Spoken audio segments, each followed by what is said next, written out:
Hey y'all, so I'm back to give my review of the very first episode of the Vampire Lestat titled Detroit.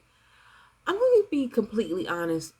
When I first watched this episode, I really did not know how to feel about it because it really was just like a topsy turvy. Like everything that I thought that I knew felt upside down. And I know that's what the writers and the showrunner said. They were like, everything that you thought that you knew about the characters, everything that you feel that you knew about the characters, like even the emotions that you have around these characters, everything is going to change. And so as I was watching it, I really was like, I was shocked and I really did not know how to feel. Everything just felt so brand new. I felt like I was watching a brand new show. Like even though it was the same characters, it felt completely new because the fact that we now have Lestat as a narrator, and Lestat as a narrator, his voice is different just simply because he's not Louis. And I'm like, I'm so used to hearing Louis. I'm like, who is this man talking? And I'm like, this is Lestat. And we open up with, the episode. One thing that I caught on immediately when we opened up, we are at the auction and they are auctioning off of, I believe, his recordings and like some type of collection that he has that they end up burning in real time while it's supposed to be bidded on, and they're bidding on in another currency. I don't know if they were saying yen, where they say they were bidding in yen, and I was like, oh shit, look at them, like look at them, going into the future, because as we know in real time, American currency is tipping in the wrong direction, baby girl. So and then we have Lestat talking, and they're making references in real time, especially when he was like, "Oh, we're in a country, a great country that's on its path, on its quest to be great again." And I was like, "No," I was like, "Hell!" But everything was just like, "Whoa!" One thing that I'm gonna say, when we come in with that first scene, asses were whooped this season. That's what I picked up on. Asses got whooped. I mean, got their asses thrown up against the wall. Cause I was like, does Louis not have a leg? Cause I know Armand got something over his eye. I was like, oh shit, folks disabled now. Folks then got their ass towed up. But as we go through the show, all of the sneak peeks that we were getting, it's very, I feel good in knowing that it all kind of came from the first episode. So it kind of made us feel like, we knew a little bit, but it's like, nah, you don't know shit, because that was all just the first episode. And you see how fast we even get through the first episode and what we cover. And we see Lestat, talking to Louis. We see that point where, he's trying to write this song for him. And Louis like, it's nice. And Lestat is like, nice means you don't like it, pretty much. And this is when we get to where he finds out about the book. When he's like, who is Daniel Molloy? And he goes to the bookstore, buys the book, and you can tell he's like, in that moment, you see that all the steps that they were making, like they were almost feeling real lovey-dovey, like, oh my God, I can't wait to see my boyfriend when he come back to town. And then it's like you found out this motherfucker was cheating on you with your best friend. Like that's like that anger that you go to immediately.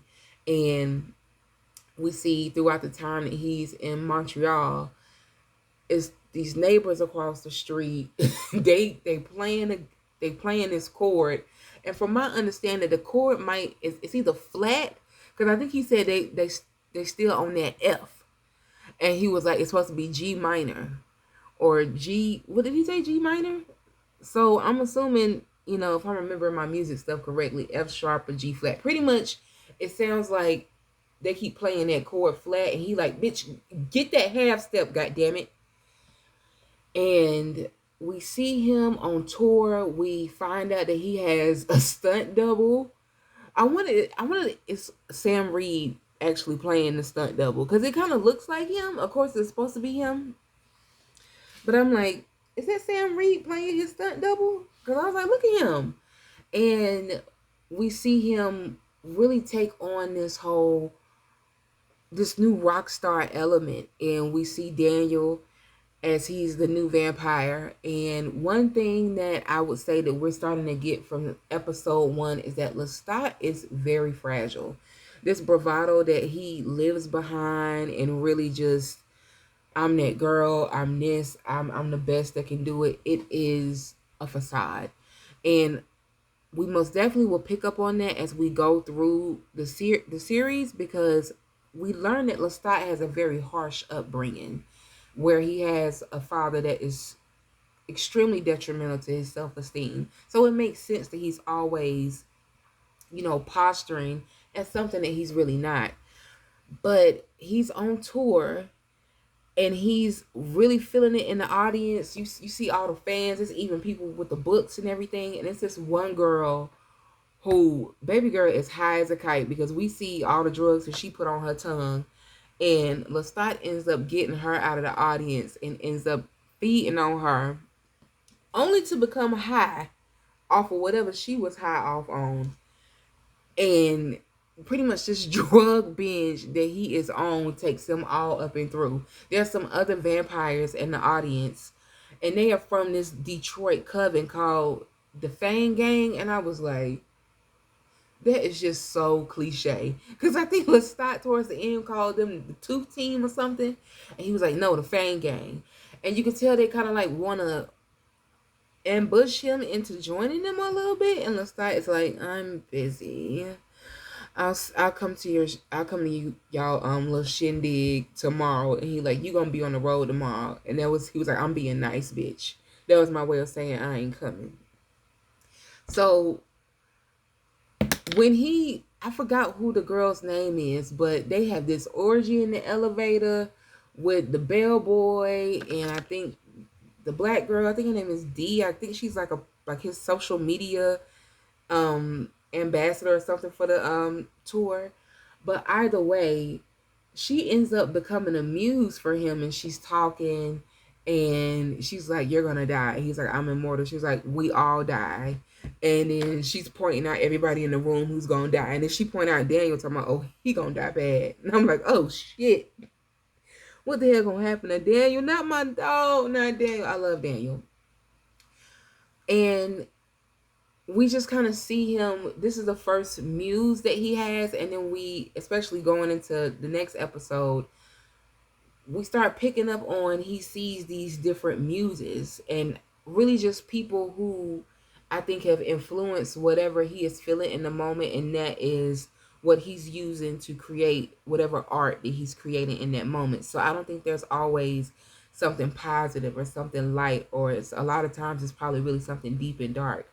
But while he on this drug binge, he going through the party, going through all the floors in this damn hotel, and then he gets to the top floor where the Fang Gang is like, yeah, bro, we coming for that ass. You don't want to join us, we'll kill you. And they're pretty much mad about it, because when they saw him get off the elevator, and it was like, you're not supposed to expose yourself to a mortal, and they still live. And Lestat is like, bruh, y'all, I think his whole shebang is like, y'all must be one of them new vampires thinking you gotta live and die by the vampire code. He's like, it's 2025, bro. Like, come on, get over it.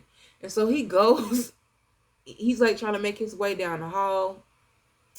He ends up killing a lot of the vampires, but he almost gets decapitated at the end. But Daniel, and lo and behold, DJ Sam, remember DJ Sam from back in season 2 when we found out how the information got to the Talamasca about Armand's part in killing Claudia and attempting to kill Louis. They end up saving Lestat, but he still ends up taking one of the vampires, the black guy. He attacks him in the room where his whole entourage is at, his lawyer, his band that he's been working with for literally like a year and a half now. And it's made up of two guitarists who were brothers, the drummer, the girl, I think her name is TC, and another guitarist, I believe. I forgot what instrument he plays. But they're all posing as vampires, not realizing that Lestat is really a vampire, and he ends up killing this guy, killing another vampire, literally draining him in front of everybody, and flies out the damn window, breaking it. So everybody's like, what the fuck is going on? And also throughout the episode, Lestat is texting this person, and it's like, I miss you, where are you? And I don't think we necessarily immediately believe it's Louis, but I think we believe it's some love that he has, only to find out after he done got his ass ratted tattered, he is in this hotel room pretty much just over the toilet because he's coming off this drug binge. And the person in the text says, I'm here.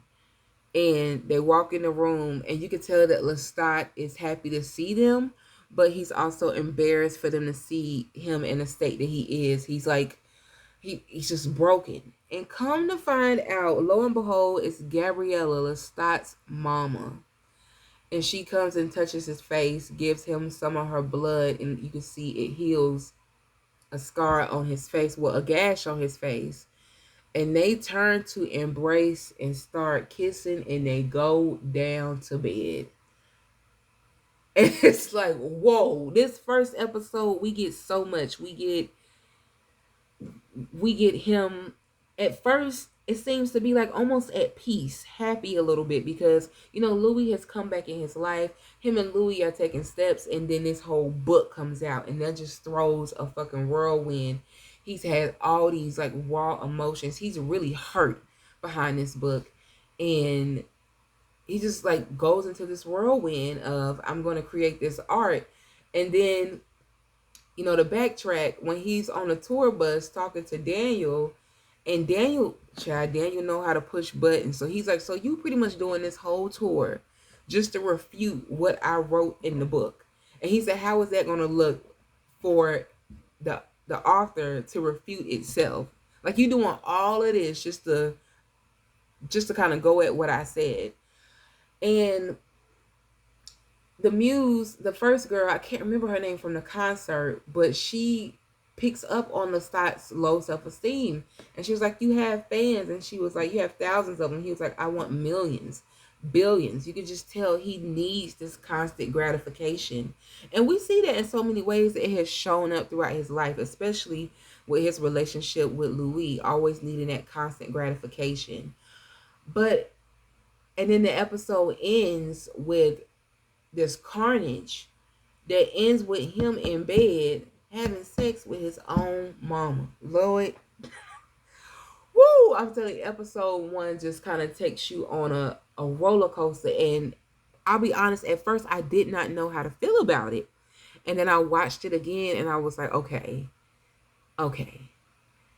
But that's my end of episode 1. But like I said, I was real excited. I was happy to see that first scene that asses was whooped, especially when we saw our mom with no eyeball. I said, oh shit, somebody got his ass. And then Louis limping with a cane. And I said, you know what? They always find a way to draw back to Louis being a pimp. Because now he a pimp with a cane. And I said, Lord, that's just on brand. He a 504 nigga with a cane, and he a pimp. But that's the end of episode 1 review. Let me know what you felt, or what I might have missed, because I know I left some things out. And we'll be back for the rest of the season. I'm really excited about it.